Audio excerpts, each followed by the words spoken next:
السلام علیکم ورحمۃ اللہ وبرکاتہ۔ سوال: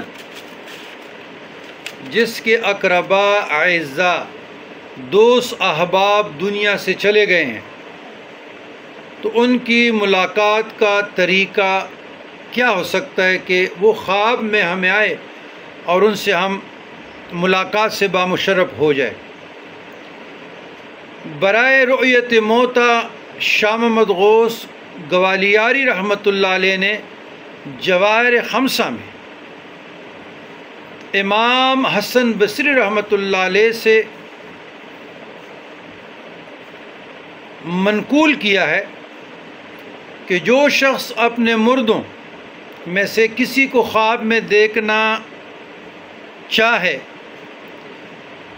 تو وطر کے بعد یعنی عشاء کے بعد جب ہم وطر پڑھ لیتے ہیں اس کے بعد 4 رکعت نماز پڑھیں۔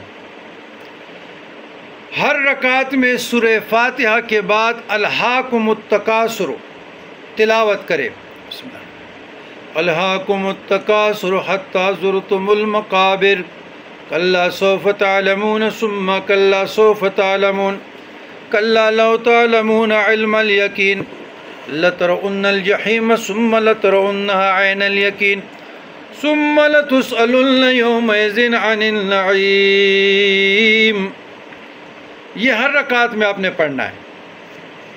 جب یہ آپ پڑھیں گے تو پہلی رکعت میں بھی، پھر دوسری رکعت میں بھی، پھر تیسری رکعت میں بھی، پھر چوتھے رکعت میں، پھر چوتھے رکعت میں جب آپ پڑھیں گے اس کے بعد آپ السلام علیکم ورحمۃ اللہ پڑھیں گے دائیں بائیں۔ اس کے بعد آپ کسی سے بات نہ کریں اور اپنے بستر پہ آ جائیں، اپنے بستر پہ آ جائیں اور یہ پڑھیں۔ بسم اللہ الرحمن الرحیم۔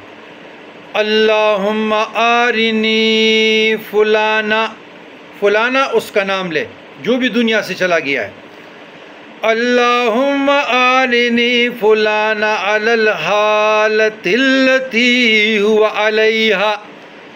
بہت مختصر حروف ہے، مختصر۔ پھر سنیے، اللہم آرنی فلانا تھا جو دنیا سے چلا گیا،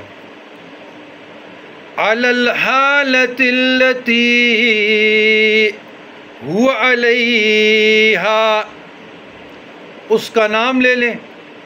چنانچہ اس مردے کو خواب میں دیکھے گا انشاءاللہ اللہ کے فضل و کرم سے۔ یہ برائے رؤیت موتا، جو اپنے اقربا کو، اپنے دوست کو، اپنے احباب کو دیکھنا چاہتے ہیں اس طریقے پہ عمل کریں، انشاءاللہ تعالی اللہ تبارک و تعالی اس کو خواب میں اپنا اقربا دکھائے گا۔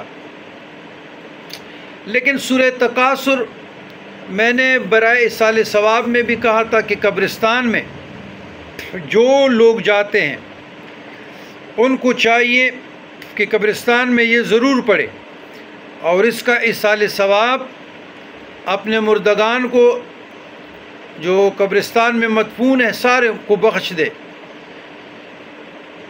بسم اللہ الرحمن الرحیم۔ الہاکم التکاثر حتی زرتم المقابر کلا سوف تعلمون ثم کلا سوف تعلمون کلا لو تعلمون علم الیقین لترؤن الجحیم لترؤن الجحیم ثم لترؤنها عین الیقین ثم لتسألن یومئذ عن النعیم۔ یہ قبرستان میں کم از کم 4 مرتبہ آپ لوگ پڑھیں اور اپنے اعزاء کو، اقربا کو اور جتنے بھی جمی مدفون امت مرحومہ کے لوگوں کو بخش دیں۔